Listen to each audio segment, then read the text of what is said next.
Well, good evening, everybody. Here we are the third time. Um, if anybody's been looking at the notes that I had prepared, the outline, initially this somebody has feedback going on, Yep, and I don't know what that's I about. know. I'm hearing the feedback too. Um, It's I'll just make sure everybody's muted. disconcerting. I don't know where it would be coming Yeah, from. I just muted someone, so that should help. Okay, let's So try far, it. so good. Okay. Yeah, so I had initially called this class 3 entering the imaginal realm, but I've decided that it's a little more accurate to say the unconscious beckons.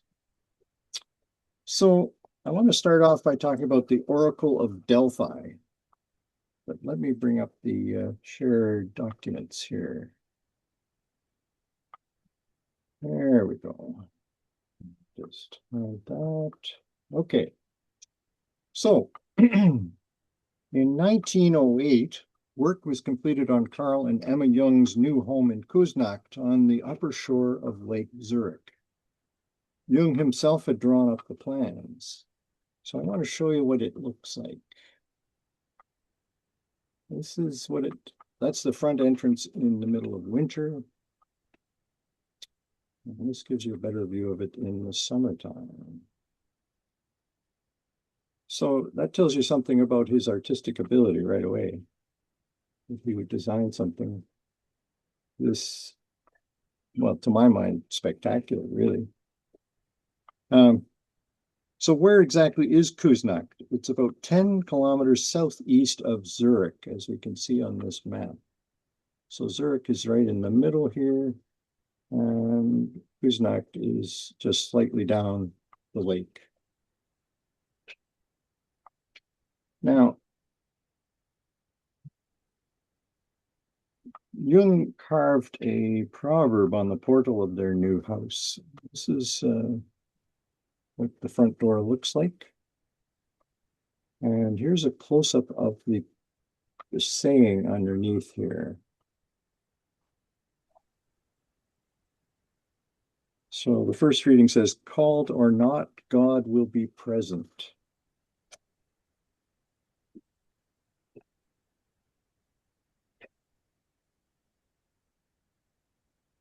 So this is from the oracle at Delphi, which was an ancient sacred precinct in Greece and the seat of something called Pythia, the major oracle who was consulted about important decisions throughout the ancient classical world. The ancient Greeks considered the center of the world to be in Delphi, marked by the stone monument known as the Amphilos, the navel of Delphi. After 8 years serving as senior physician at the Berkholtzli Hospital, Jung resigned from his position in 1909 in order to devote himself to his growing personal practice and his own research interests. He kept his position as a lecturer in the medical school, though, where he continued to give courses on the psychology of the unconscious and psychoanalysis.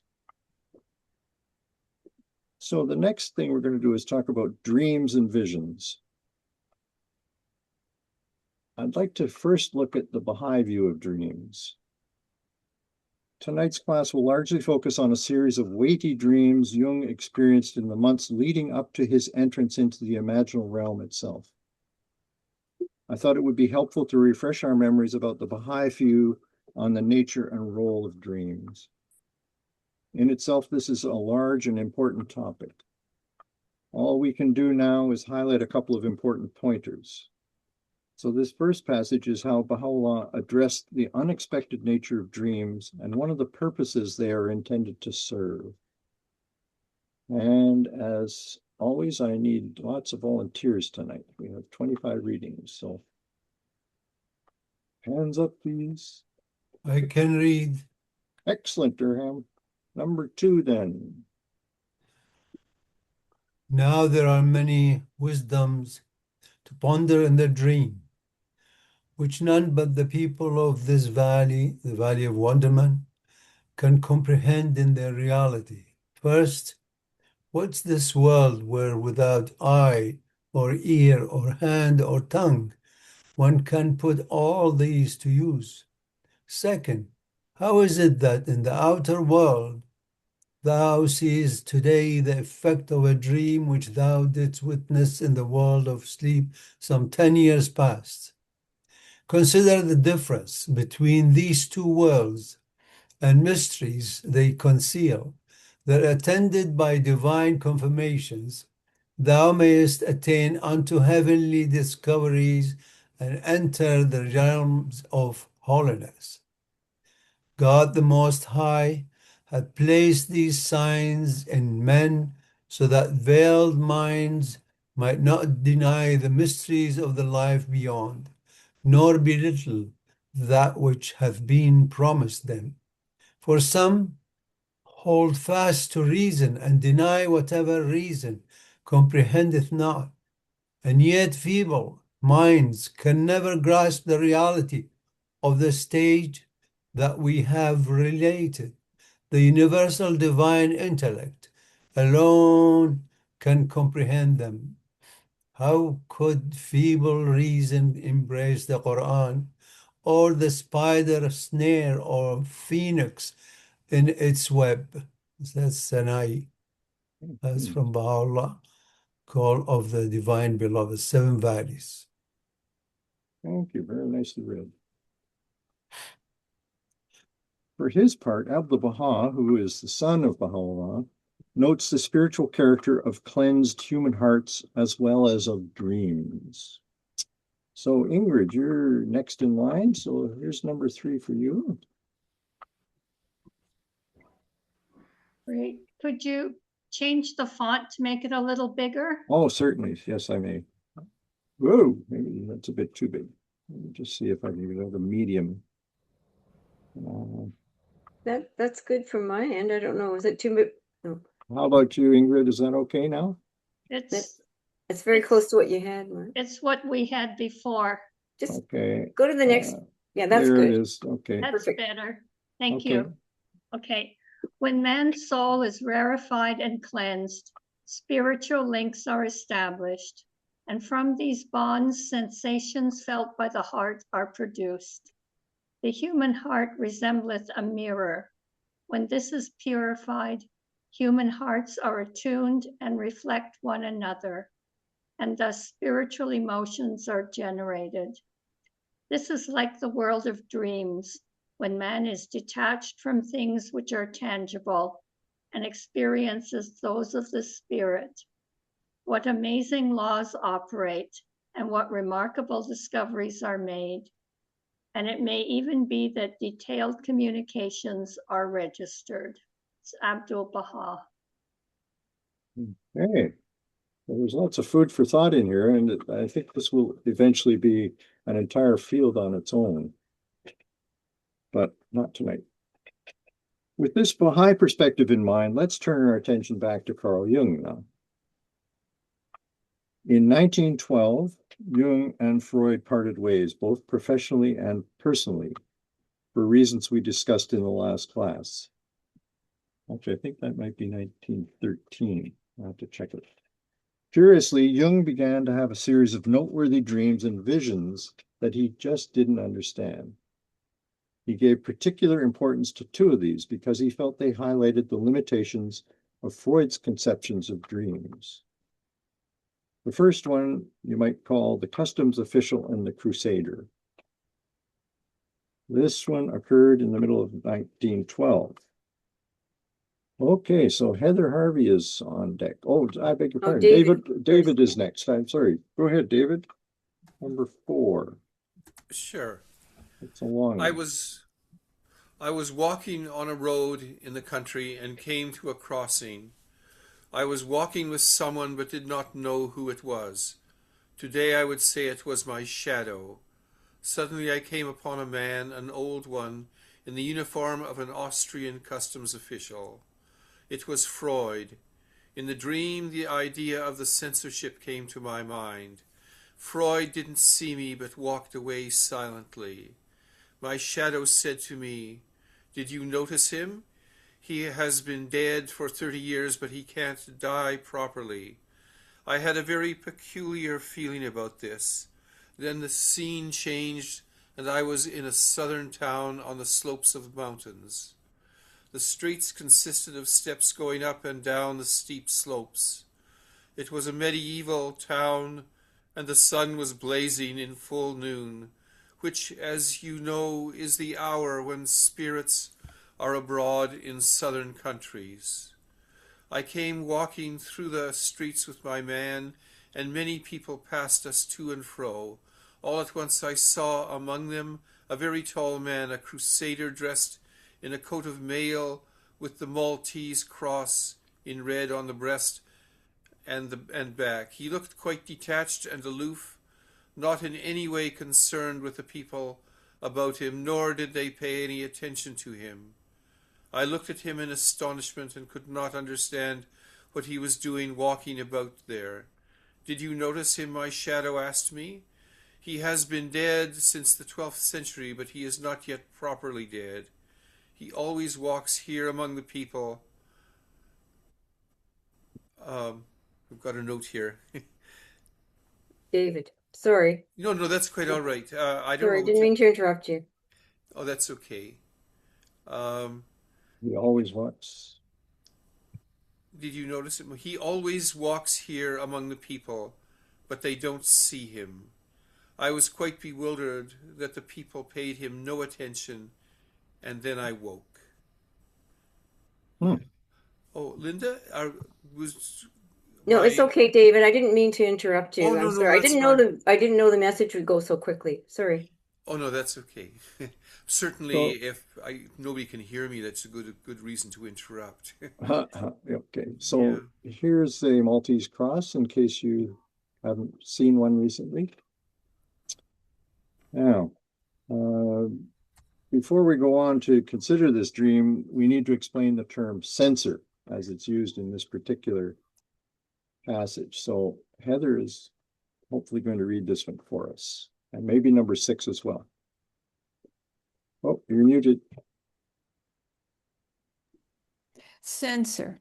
In the psychoanalytic theory of Sigmund Freud, the superego is the latest part to develop of the 3 parts of the human personality, the other 2 being the id and the ego. The superego is the ethical component of the personality and provides the moral standards by which the ego operates. The superego's criticisms, prohibitions, and inhibitions form a person's conscience, and its positive aspirations and ideals represent one's idealized self-image or ego ideal. The Crusader... Oh, not yet. Okay. Hang on. Yeah. Thank you. So Jung later wrote that this dream bothered him for a long time. First of all, he was shocked because in mid-1912, he didn't anticipate the breakup with Freud. He asked himself, what does it mean that he is dead and so depreciated? And secondly, why did he think of the principle of the censor in such terms when he agreed with Freud that was the best theory available? While he could sense the antagonism between the figure of the Crusader and that of the customs official, he was also aware of a strong parallelism between them. They were different, but they were both dead and unable to die properly. In 1925, he had concluded that the meaning of this dream lay in the principle of the ancestral figure, not the Austrian figure who clearly represented the Freudian theory, but the knight who represented Jung himself, the 12th century fellow in the Maltese cross. Okay, so Heather, now it's your turn for number 6. Thank you. Okay. The Crusader is an archetypal figure, a Christian symbol living from the 12th century, a symbol that does not really live today, but on the other hand is not wholly dead either. It comes out of the time of Meister Eckhart, the time of the culture of the Knights of the Holy Grail, when many ideas blossomed, only to be killed then, but they are coming again to life now.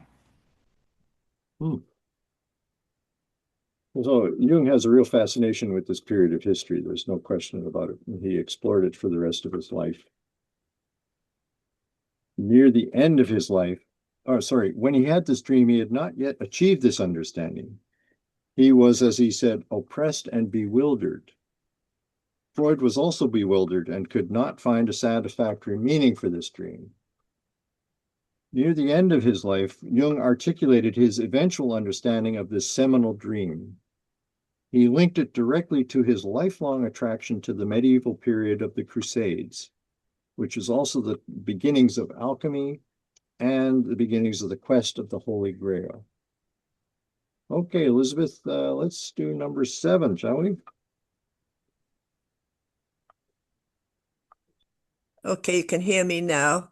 Yes. In the period following these dreams, I did a great deal of thinking about the mysterious figure of the night. But it was only much later, after I'd been meditating on the dream for a long time, that I was able to get some idea of its meaning. Even in the dream, I knew that the night belonged to the 12th century. That was a period when alchemy was beginning, also the quest for the Holy Grail.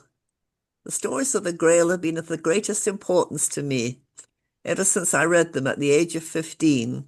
For the first time, I had an inkling that a great secret lay hidden behind these stories. Therefore, it seemed quite natural to me that the dream should conjure up the world of the Knights of the Grail and their quest, for that was in the deepest sense my own world, which had scarcely anything to do with Freud's. My whole being was seeking for something still unknown, which might confer meaning upon the banality of life. Mm. Wow. Early glimmers of his future.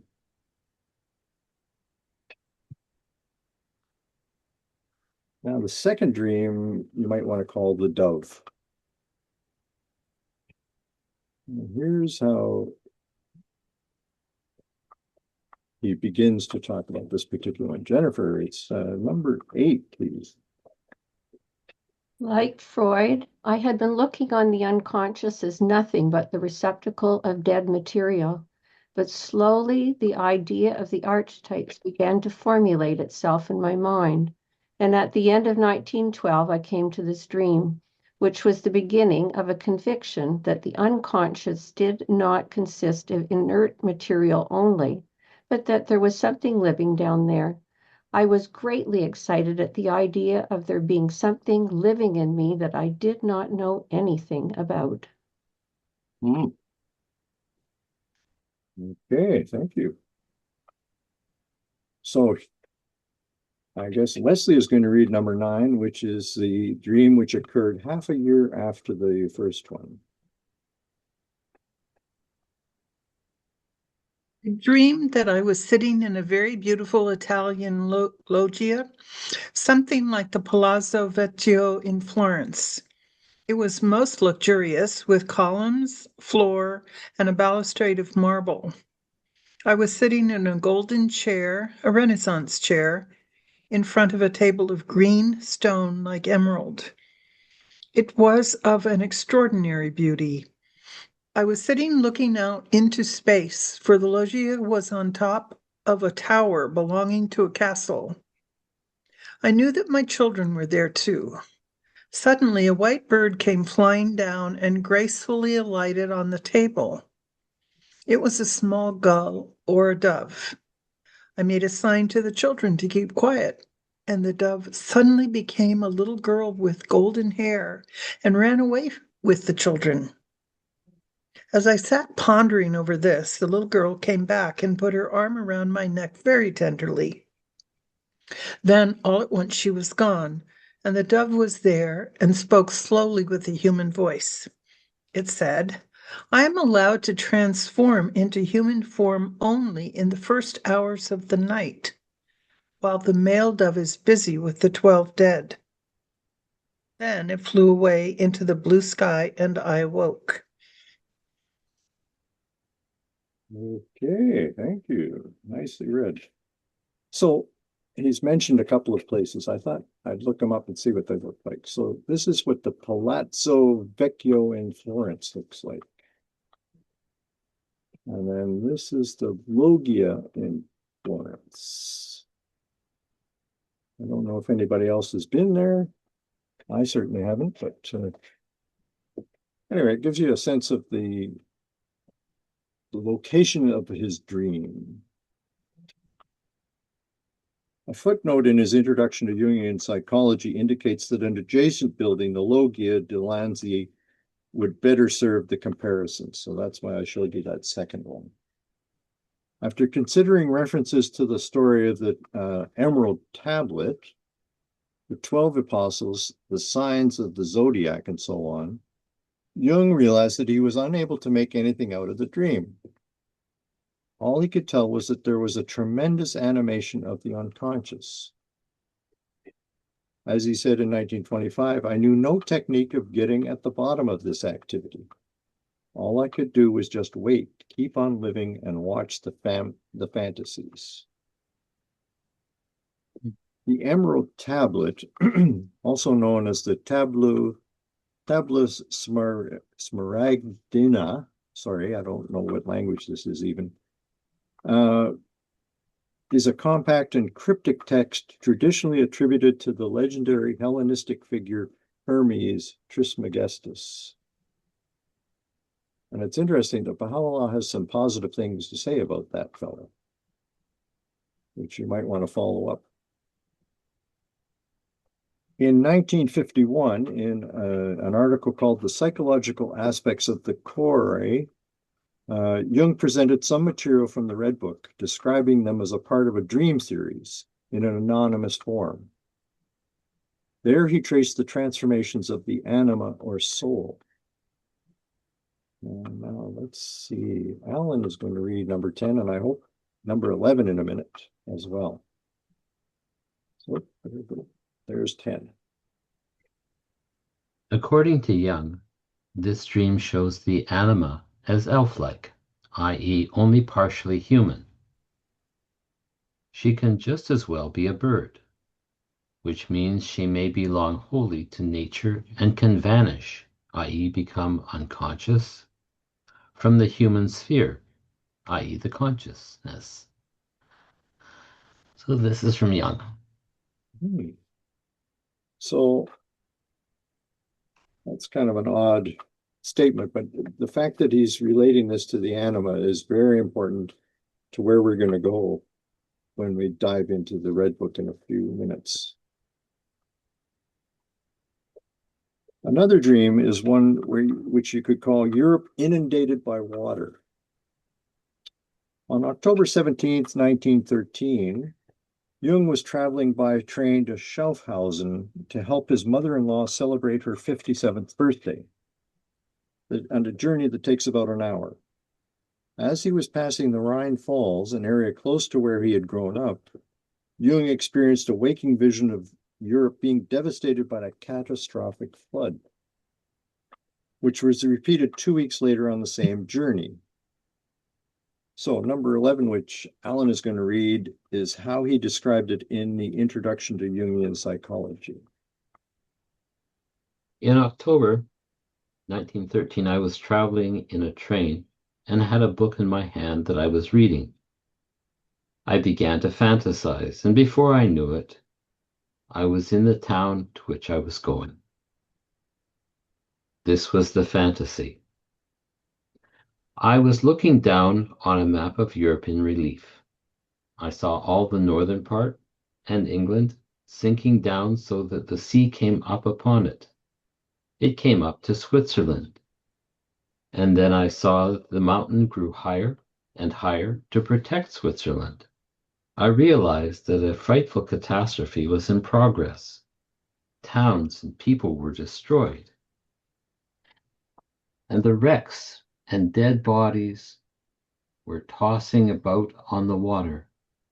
Then the whole sea turned to blood.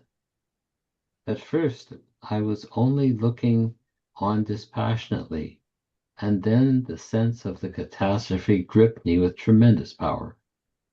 I tried to repress the fantasy, but it came again and held me bound for 2 hours. 3 or 4 weeks later, it came again, when I was again in a train. It was the same picture repeated, only the blood was even more emphasized. Oh, yeah. Phew. How would you feel if that happened to you? His account in the Red Book added a couple of significant details to the story. Hangame is ready to read, and I hope she'll do 12 and 13 in a minute. Thank you. This vision lasted for 2 hours. It confused me and made me ill. I was not able to interpret it. 2 weeks passed and the vision returned, still more violent than before. And an inner voice spoke. Look at it. It is completely real, and it will come to pass. You cannot doubt this. I wrestled again for 2 hours with this vision, but it held me fast. It left me exhausted and confused, and I thought my mind had gone crazy. Thank you. In the years directly preceding the outbreak of the First World War on July 28, 1914, apocalyptic imagery was widespread in European arts and literature. And that's what this next passage is about, John. So Hangame again. For example, in 1912, Vasily Kandinsky, the Russian painter, wrote of a coming universal catastrophe. From 1912 to 1914, Ludwig Meander, the expressionist artist, painted a series of works known as apocalyptic landscapes, with scenes of destroyed cities, corpses, and turmoil. Prophecy was in the air.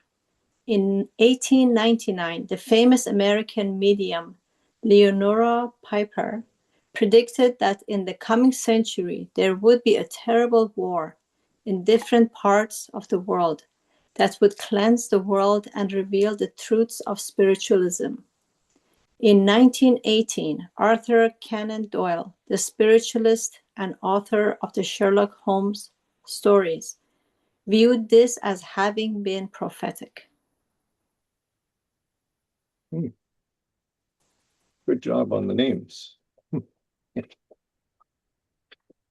So Jung initially viewed his frightening visions of Europe underwater and or blood, which the voice within the fantasy had said would become completely real, as predictions of his own personal future state of mind.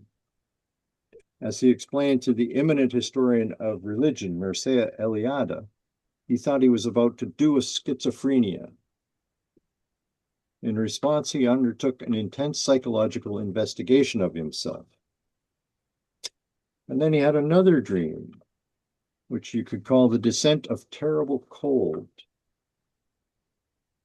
So this is the one more important dream to add to this list, although it occurred some 9 months later. And Lori Larkin is going to. Yes. Yes, please. Joey has been in the queue for a bit, but her raise hand function isn't working. So, Lori. Okay. So, Joey, would you like to read number 14? Sorry, Lori, we'll get back to you in a second.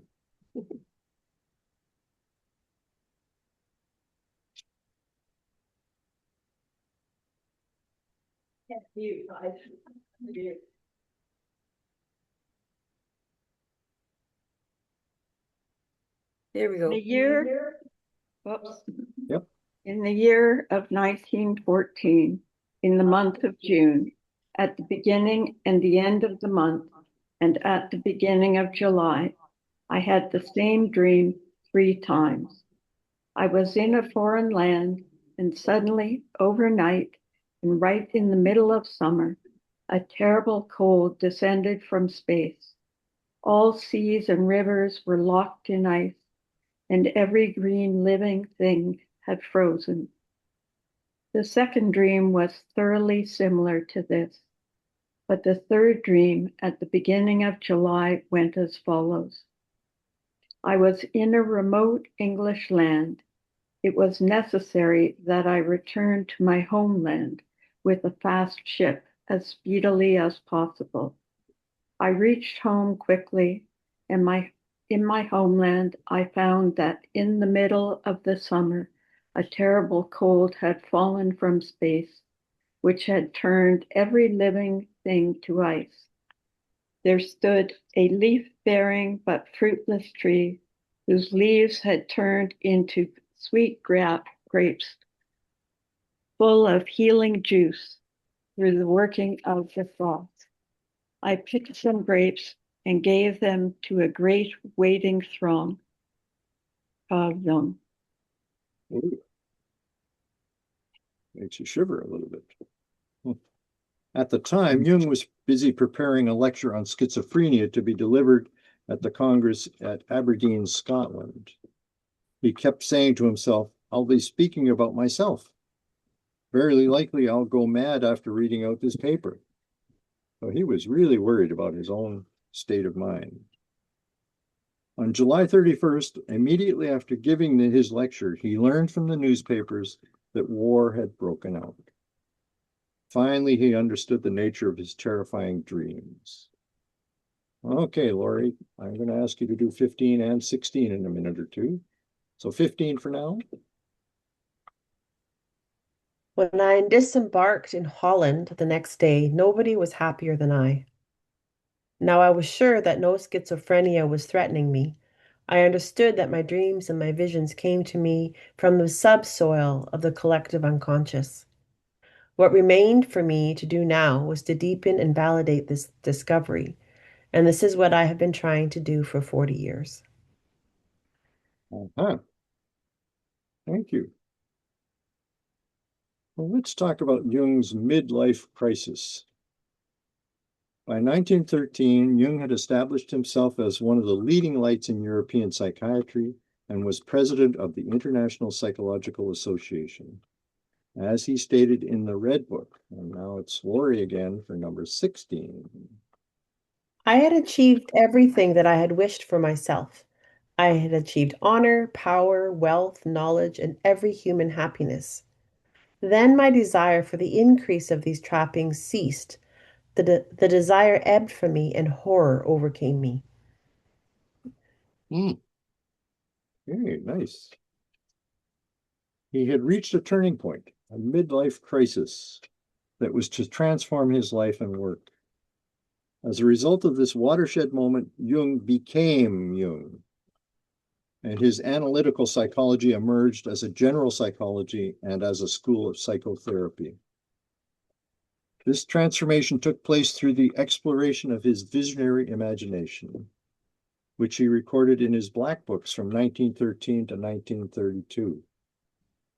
These are not personal diaries, but the records of a unique self-experiment that he called his confrontation with his soul, or his confrontation with the unconscious. These journals didn't record day-to-day happenings or outer events in them, but rather his active imaginations, depictions of his mental states, and reflections on these. By writing down his fantasies in his black books, Jung realized that he was practicing a rite, as in mythology. Okay, Linda is going to do 17 and 18 eventually. For the sake, then, of trying to achieve the maximum honesty with myself, I wrote everything down very carefully, following the old Greek mandate, give away all thou possesses, then thou shalt receive. So that's why these records are so detailed.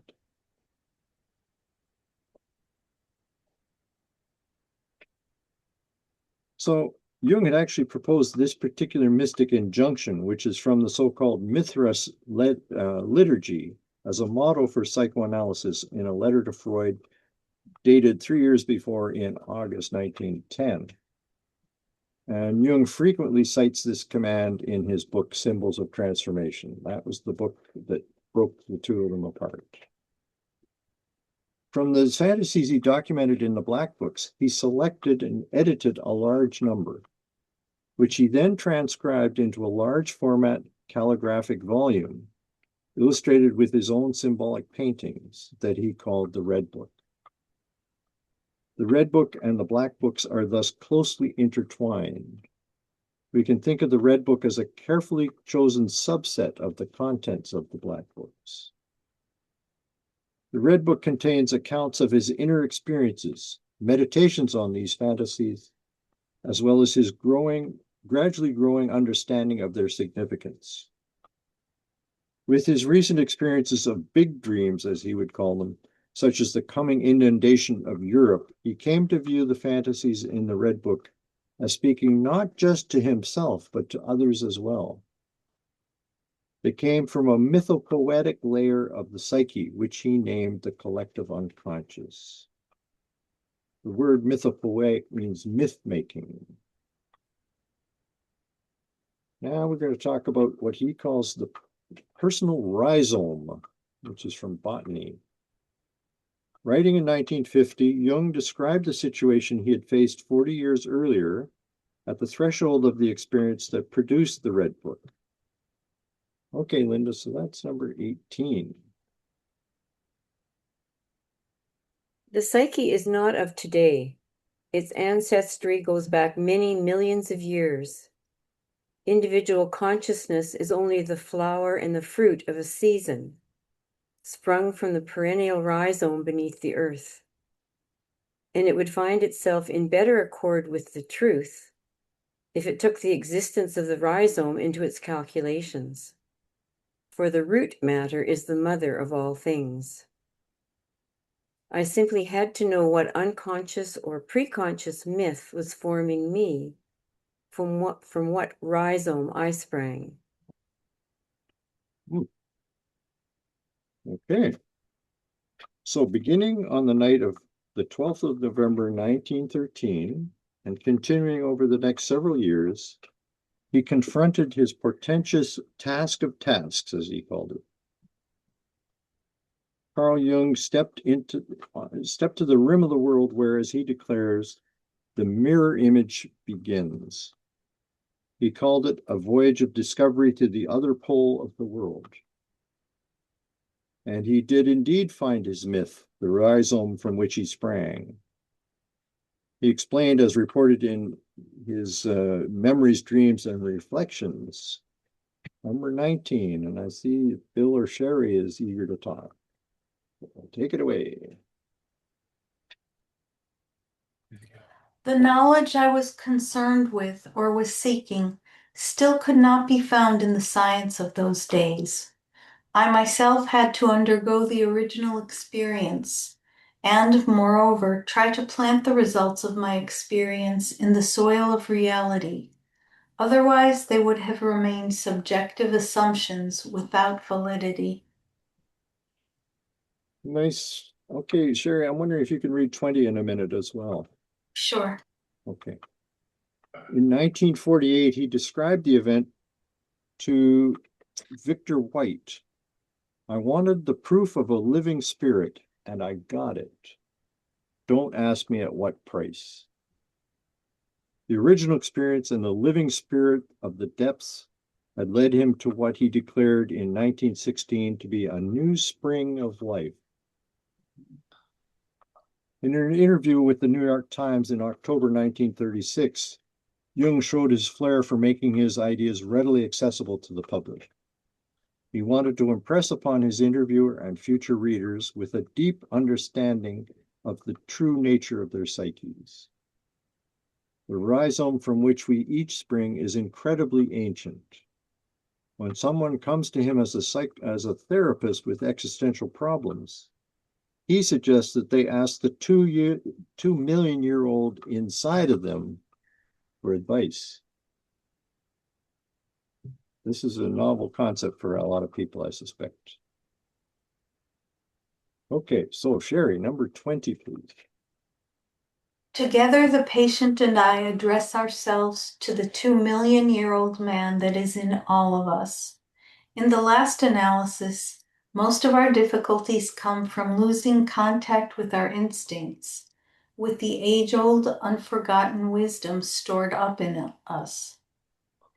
And where do we make contact with this old man in us? In our dreams. They are the clear manifestations of our unconscious mind. They are the rendezvous of the racial history and of our current external problems.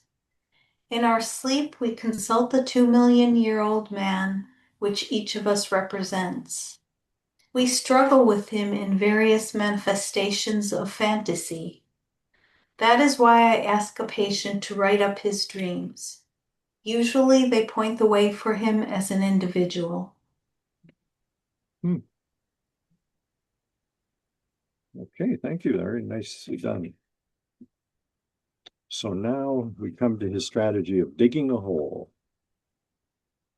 As we learned at the end of last week's class, Jung spent the last 2 months of 1913 searching for a method to access the unconscious. He finally hit upon a winning formula. He set aside time in the evening. He consciously ceased to direct his thoughts. And finally, he imagined himself digging a hole in the ground. His goal was to reconnect with his soul in an effort to reassess his life and his work. So Black Book 2 was soon to become the record of his most difficult experiments. Okay, so we've got a few left. I need another volunteer for number 21. Oh, Alan's right there. Okay, thank you, sir.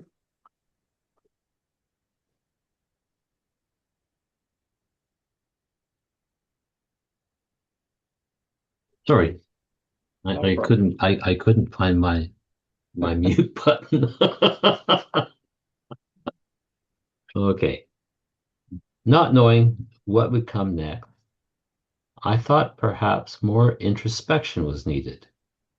When we introspect, we look within and see if there is anything to be observed. And if there is nothing, we may either give up the introspective process or find a way of boring through the material. Boring through to the material that escapes the first survey. I devised such a boring method by fantasizing that I was digging a hole, and by accepting this fantasy as perfectly real. Okay.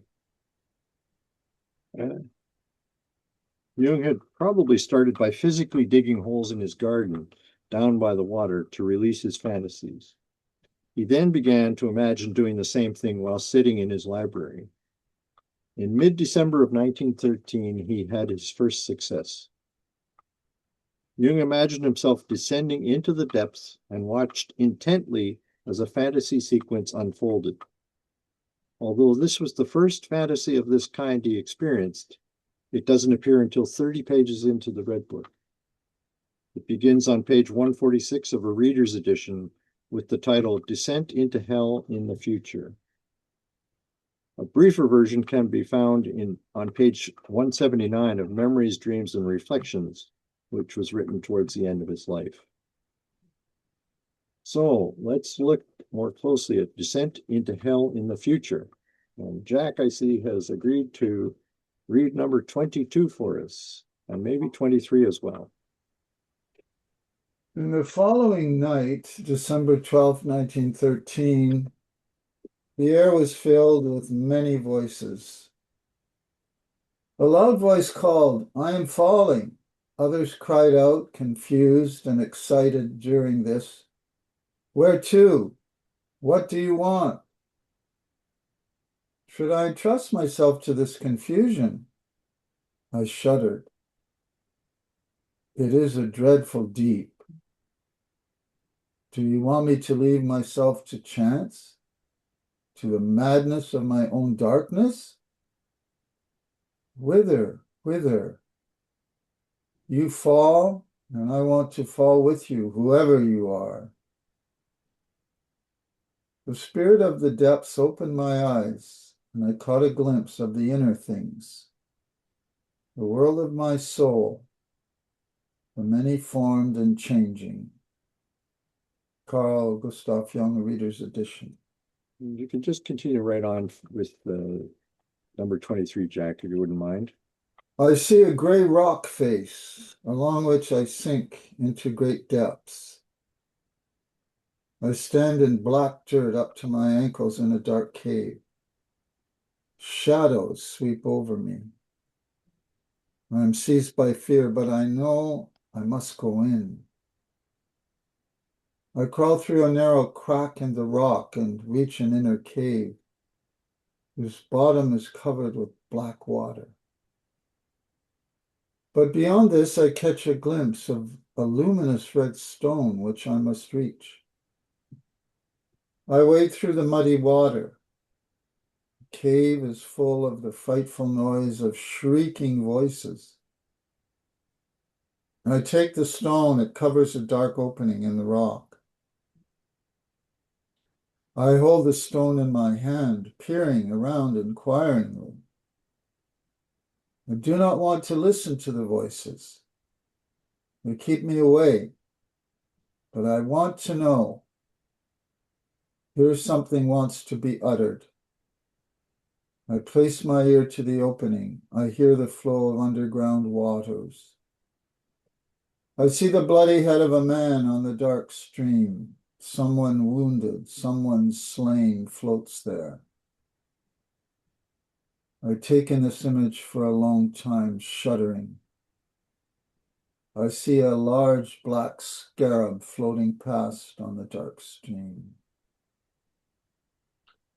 In the deepest reach of the stream shines a red sun radiating through the dark water.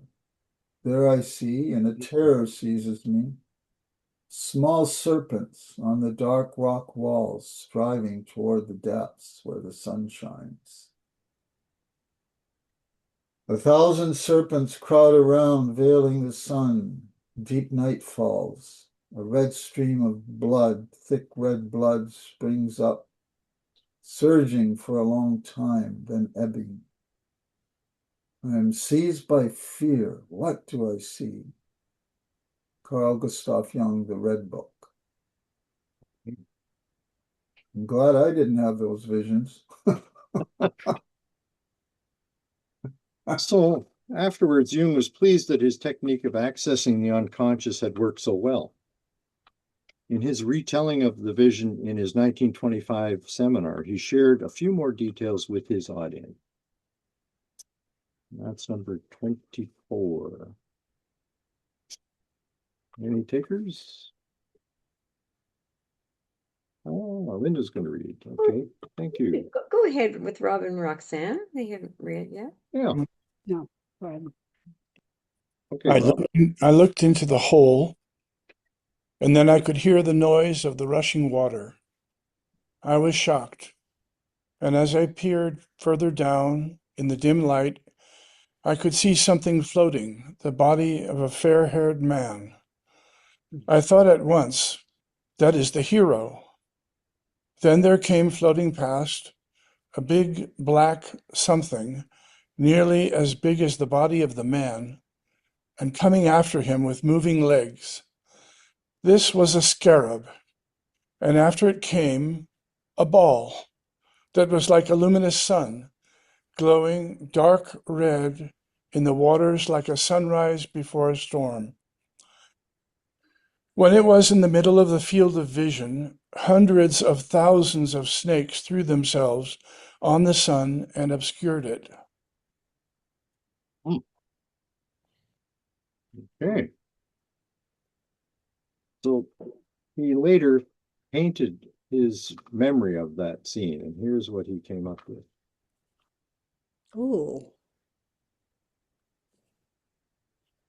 He wanted to make it concrete so that he would remember it and other people could understand what he had seen. So Jung was to learn more about the identity of the fair-haired man in a later vision, which he recorded in the Murder of the Hero section of the Red Book. And we're going to read about this in our next class. So let's end on a little chat about the two of the others in the scene, the Scarab Beetle first. While he had no way of knowing it at the time, in the end, Jung was to see the scarab beetle as a symbol of rebirth and transformation. He would draw on ancient Egyptian symbolism, where the scarab beetle was associated with the god Khepri and the rising sun.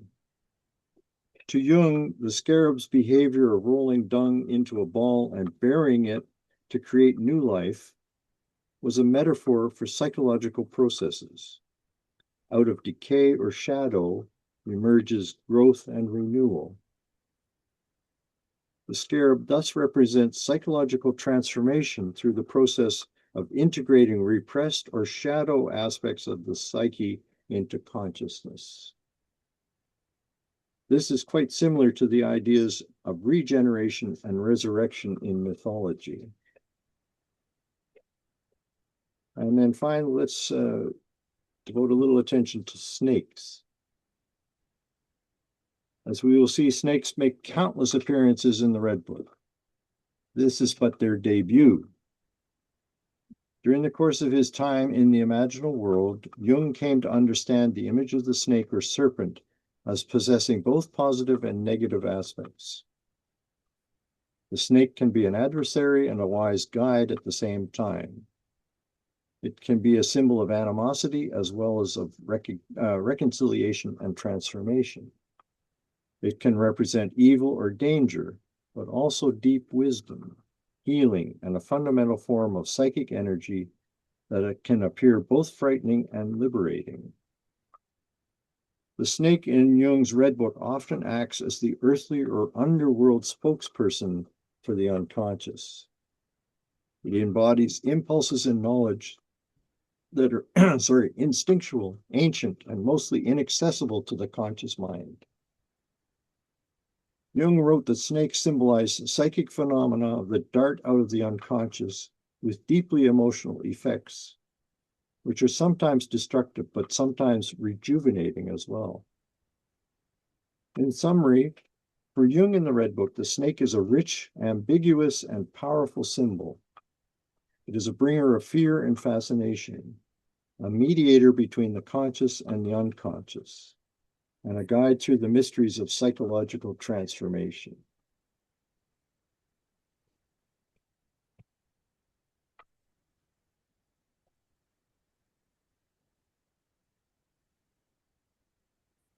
Okay, we're back.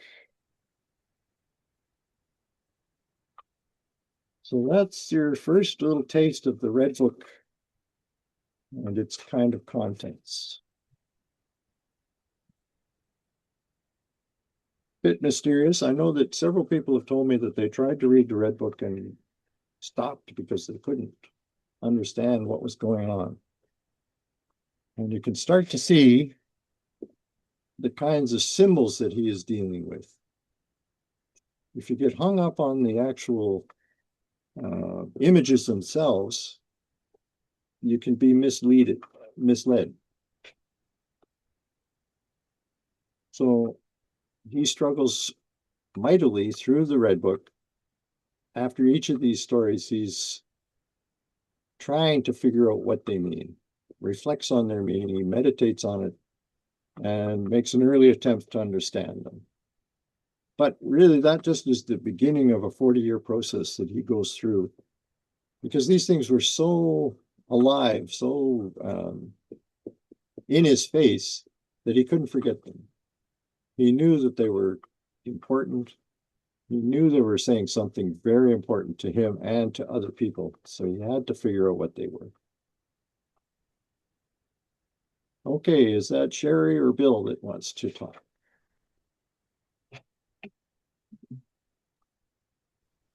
So I was just like when we talked about the 200,000-year-old man and the collective consciousness, that area of review there, that this was a long time before people really became cognizant of DNA.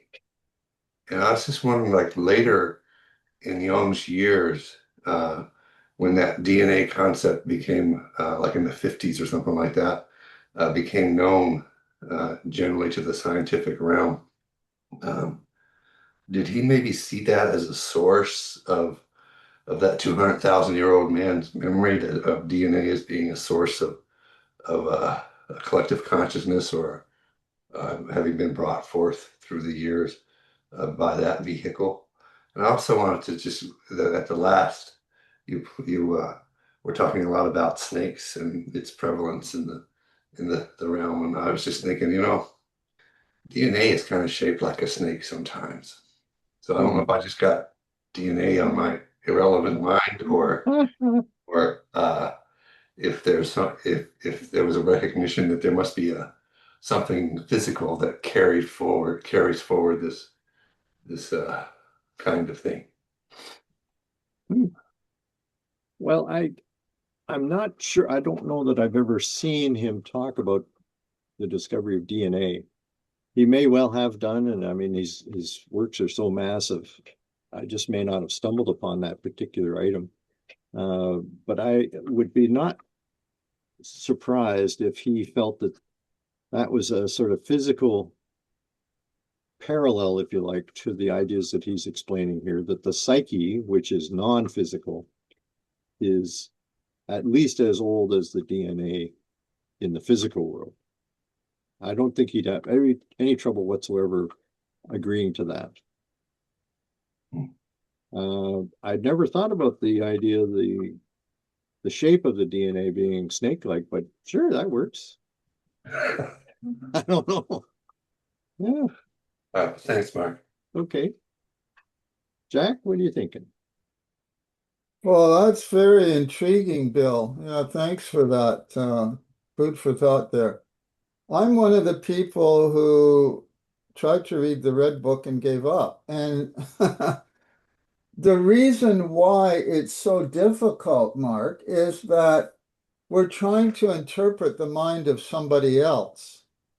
And only Jung was the guy who could figure out his own dreams. Well, he tried. Well, many tried, but I think the dream is most meaningful to the dreamer if the dreamer is able to figure it out. Mm-hmm. So if we're going to interpret other people's dreams,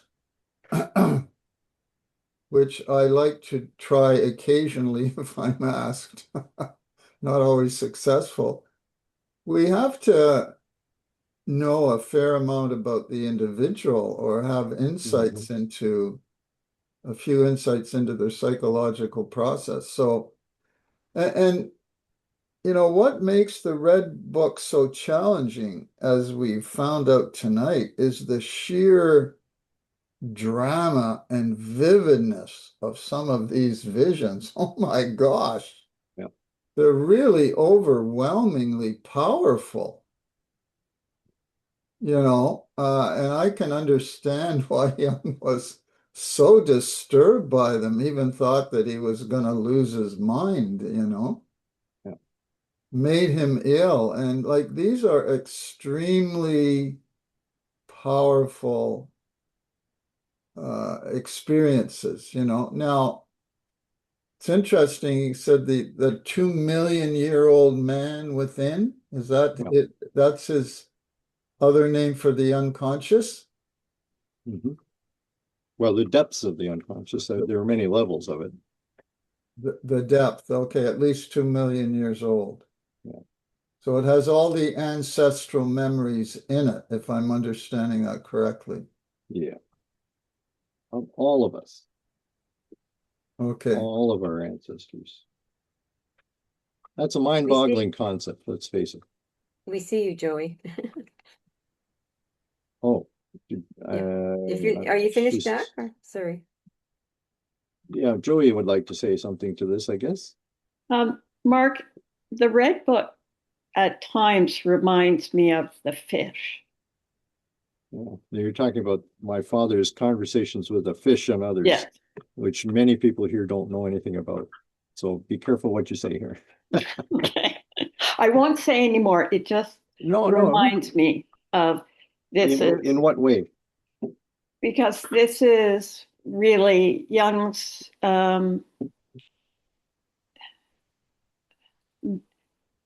movement towards the imaginal realm and his experiences with it. It's not our experience. What we're reading about is what he has experienced. We may not ever understand it. That may not be actually the goal, to understand what his dreams mean, but to go along with his experience. Well, I wanted to make the point when Jack was talking that I've gone out of my way to allow Jung to speak for himself. You know, that's involved a huge amount of reading. I want to know not what other people think about what Jung experienced, but what he eventually came to understand about that. I think it's vital that we honor his own interpretations wherever possible.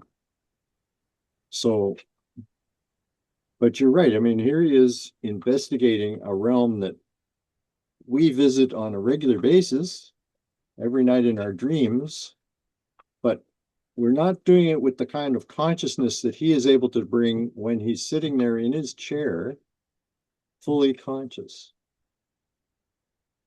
He's not using directed thinking, though. He's using fantasy thinking, which means that he's allowing these things to come in. But what you'll see is that he interacts with it. He doesn't take it all for granted. He asks more of each of the characters. He wants to know what they can tell him. Why are they there? What do they represent? That kind of thing. So he's having a dialogue, which we don't usually get to have when we're having dreams passively at night. Yep. Unless we happen to be one of those special people who lucid dream on a regular basis. Anything further on that, Joey? Still reminds me of your dad. Yeah. Well, I have to say, that's why I got interested in this whole subject area, because I was introduced to it when I was 12 years old. Yes, And that's Linda? going to be included at some point in the course, is it not, Mark? You're going to talk about the fish? Wasn't planning to. Oh, you're not. Could you just briefly summarize it so the people that aren't familiar with it know what we're talking about? Yeah, that's probably a good point. In a nutshell. Well, my father had what he thought was a nervous breakdown when he was in his late 40s, I guess it was. He had been working 80-hour weeks, and personally, I think that he just was tired and needed a vacation. But of course, he wondered what was wrong with him. He went to see doctors. They couldn't find anything physically wrong with him, so they sent him to a psychiatrist. They couldn't find anything wrong, so they gave him drugs. He was on drugs for 30 years or more. But at that critical time, he had a series of interactions with his own unconscious that are very similar, as people have said, to what Jung is experiencing, but not quite as detailed. And a lot more fun. I guess because my father was not Germanic, I don't know. He documented those experiences. I've typed them out. It's ready to go as a publication, but I'm not sure whether I can ever publish it. I don't think Baha'i review committees would ever allow it to be published in its unexpurgated form. So I have to decide whether to share an expurgated form of it. Anyway, so it's a lovely document that many people who I've shared it with have said, boy, that's universal. Even though it's intensely personal, it's universal in its meaning for other people. And they derive a great deal of respect from it. Anyway, without focusing on it tonight, that's just a little tidbit. Rob, what are you thinking? Oh, sorry, Linda. Just, well, whatever order you like, Mark, but Belinda has some interesting comments in the chat. Oh, does she? Yeah. Okay, well, let's go. I haven't had a chance to look at the chat yet. Let's see here. Belinda, our DNA is very much older than 2 million years. Also, homonyms are older than previously thought. Islamic science had an even earlier beginning to develop alchemy as an early form of chemistry. it's true. They really moved it forward in a lot of ways. This is a fascinating area of study. I wish I had another lifetime to devote to this, because there's such a, and I'd also have to know a lot of different languages than I do now. Latin would be a big one, and Arabic and Persian would help a great deal. Anyway, you're right. That's a very rich vein for somebody to dig into at some point in the future. Okay. So now let's go to Rob then. See what's on your mind, Rob. Well, just a couple of comments. One thing Jack had said about having more familiarity with the person. From what I understand of psychologists, they won't work with people that they know personally. And also some mediums resist trying to give information to someone who they have known. That's just one comment. But the thing that fascinates me is the subject of darkness. And I think that it has a lot to do with our fear. And I wonder if fear was not so prominent in our lives and our culture, if we might approach darkness differently. In the story of Joseph, when Joseph is put in the well, there is, I think Dr. Saidi has described this as not being a negative, being in that black well, that it was actually a pure environment that wasn't, well, it was a pure environment. So my question or my idea is to contemplate how we would approach darkness if we weren't coming from a background of fear, if we were coming from a background of safety and peacefulness, how that might change how we would look at that.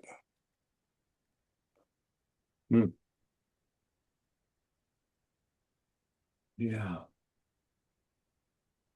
I think it's safe to say that Jung would not recommend investigating the imaginal realm to anybody who is struggling with their own mental health in any way. He would want somebody who's healthy, has a strongly developed ego already in place, because he knows that the rigors of this process are going to be potentially overwhelming and could result in serious pathology if people pursue them. And he also makes the point that this kind of exploration should not be done on one's own. You need to have somebody who knows what they're doing, assisting you, guiding you. So I needed to have made that statement last week, but I neglected to do so. But I'm wondering if Lynette would say something about that issue.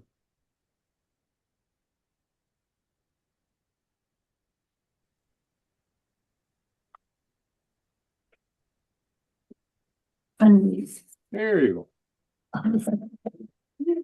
Well, I think you've pretty well said what needs to be said about that. I think I did mention that last week as well. You know, how careful one must be to have a well-established ego foundation. And he himself expressed on more than one occasion how grateful he was for having a stable family life and a stable job, things that he could cling to when the whirlwind of the unconscious was tormenting him. It gave him a base to operate from. And he would also, for his patients, insist that they don't just fall into that vortex of the active imagination and the fantasizing, but to really keep a firm stance in ordinary daily living relationships, interrelationships, and their work and so on. Yeah. But Rob, I think you're touching on a very important topic when you talk about darkness. I mean, one of the things the first thing that most people apparently face when they start entering into this kind of thing is the shadow. And their own personal shadow first.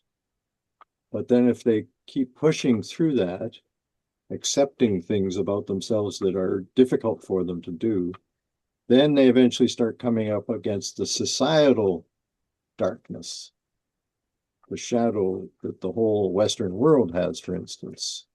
And here you would get into things like colonialism, etc. I mean, it's endless.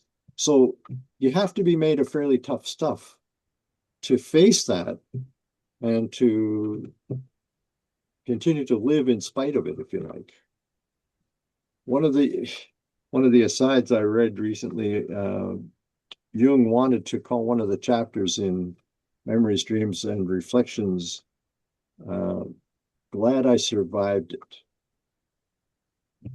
And he meant that from the bottom of his heart. He really felt that he had been close to the edge of losing his consciousness.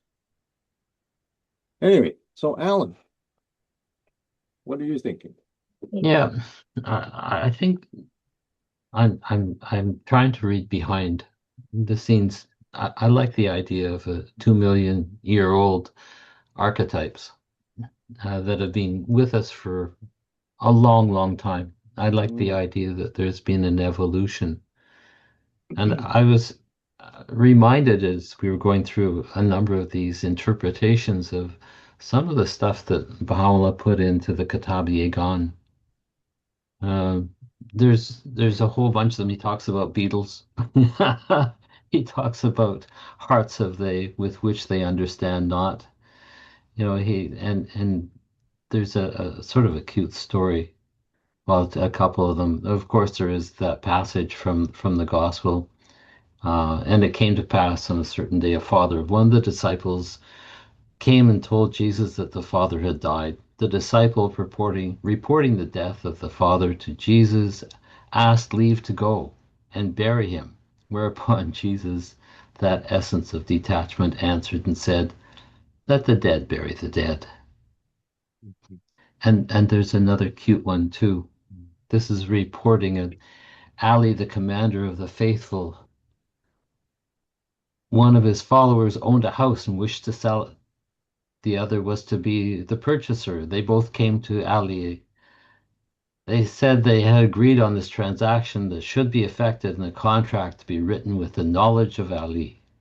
He, the exponent of the law of God, addressed the scribe, said, "Write thou, a dead man hath bought it from another dead man, a house. That house is bounded by 4 limits. One extends towards the tomb, the other to the vault of the grave, the third to the sirat, the fourth to either paradise or hell." And then Baha'u'llah says, reflect. Had these 2 souls been quickened by the trumpet call of Ali, had they arisen from the grave, and he explained it, had they arisen from the grave of error by the power of his love, the judgment of death would certainly not have been pronounced against them.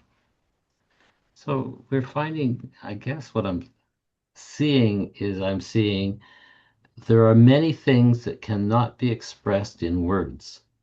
You've got to get behind the words to find somehow a reality that exists deeper within. You have to dig down, but you might want to use a drill for digging instead of a shovel. Well, it's interesting that you're talking about the dead because this is the dead play a major role in the Red Book later on. I'm not sure whether we're going to have much time to talk about them, but I'm thinking maybe in the 11th or 12th class, I will mention one of the only part that was of the Red Book that was published during Jung's lifetime, which is called Lament for the Dead. which is a strictly Gnostic statement of what he came to believe as a result of the Red Book.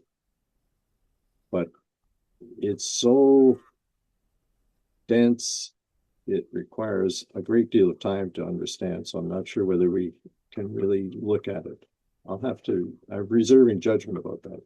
I may say a little bit about it, but I don't think we have time to explore it. Okay, Dave. Oh, sorry. Yes, Lynette. A word about darkness, about Yes. the darkness, the blackness. There is, I think, a way of thinking about darkness as the primordial darkness. And we can separate it between, am I going out into the night when there's no other lights around and just really looking through the dark? It's never really totally dark. But our projection from our own inner darkness adds a different component to that when we talk about the dark night of the soul or into the dark. One of the best books I've read on Jung recently is this book by a fellow in Australia, The Darkening Spirit.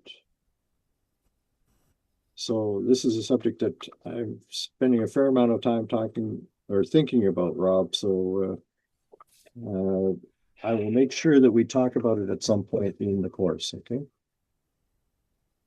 Okay, David. Yeah, you talked about his premonitions about World War I, and I was thinking that he lived through an extremely tumultuous period in European history, not just World War I, but the rise of fascism, World War II, the Holocaust, you name it, and he was right in the middle of it. And are you dealing much with how it affected him? And maybe his interpretations of why it happened? I think maybe mention in passing a couple of things that he had to say about it, because it's another course altogether. Oh, yeah. He really felt that what happened in Europe was because they had failed to pay any attention to their own unconscious, their own collective unconscious. Mm-hmm. So it came back and bit them in the ass because they hadn't integrated any of those negative forces. So they completely externalized all of the evil that they perceived and wouldn't own any of it for themselves. Mm-hmm. So it was projected on the enemy. And then people were pumped up by speeches, etc., to go ahead and kill people because of that. So he really puts the blame on the society as a whole for not giving enough credence to the fact that they have this unconscious, this dark side that they need to relate to somehow. Mm-hmm. Yeah, I was just curious because obviously he's an extremely sensitive person, and these some of the most horrific events in human history. Well, and he was analyzing 4 to 5 people every day, many of whom were German. Mm-hmm. And so he was seeing what was happening in their own psyches. And that gave him lots more premonitions of what was coming. Yeah.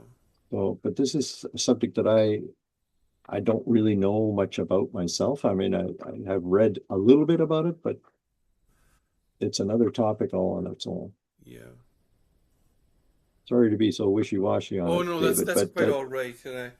And I'm also feeling we're also in a similar period. I would agree 100% with you on that. Yeah.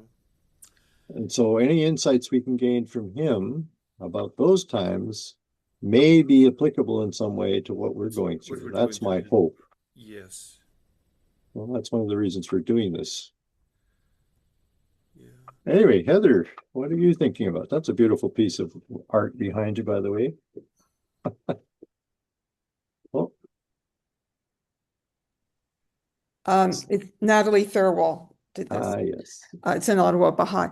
It was two things. I put a link in the chat of a place that you can read something about conversations with the fish if people are interested. Oh, good. And from Jack McLean's site.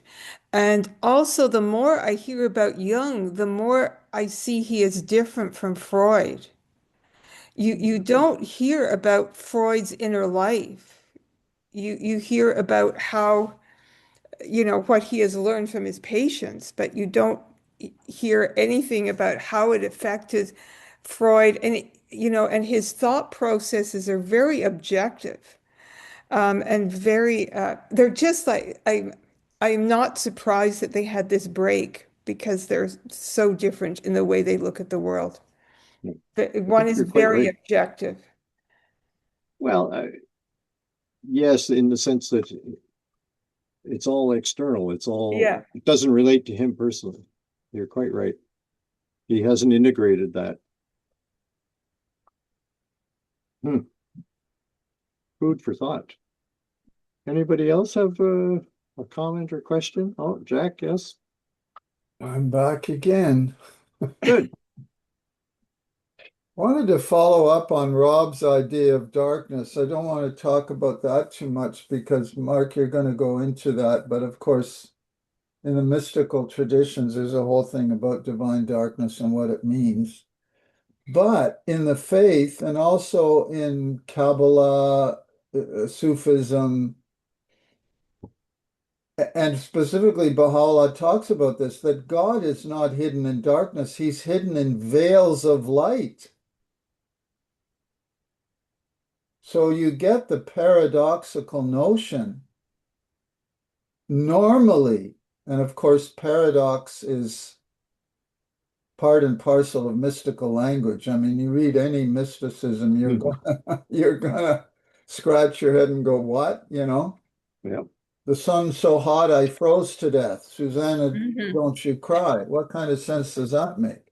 So, so in the faith, we have also this paradoxical idea that God can be hidden in darkness, but also hidden in light.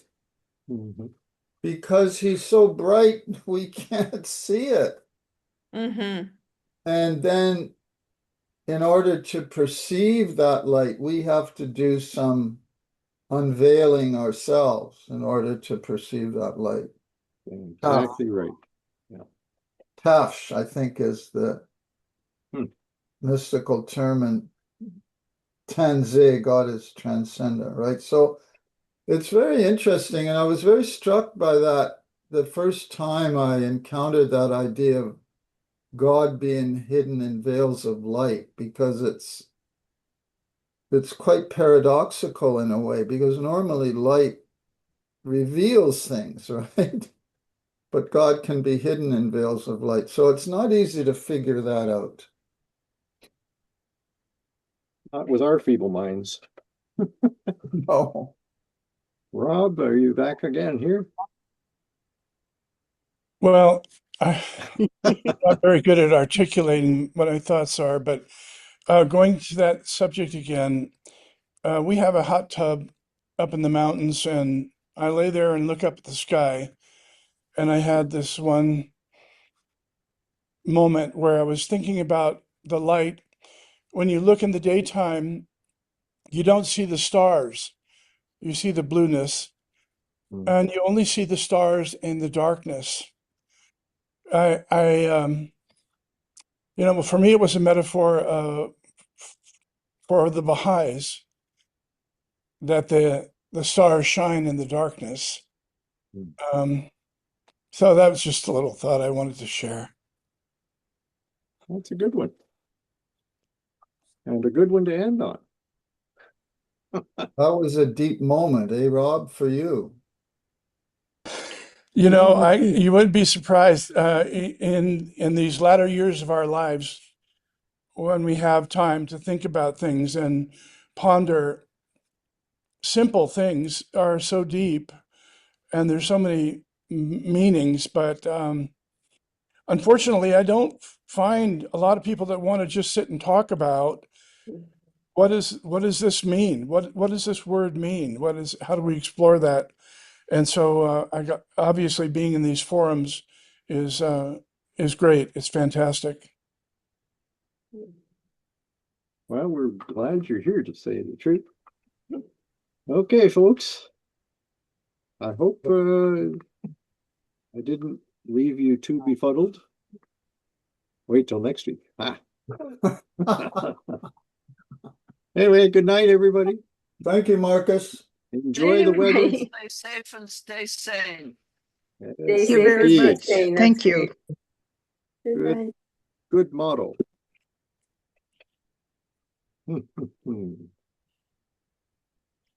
Oh, Linda, you were saying you wanted to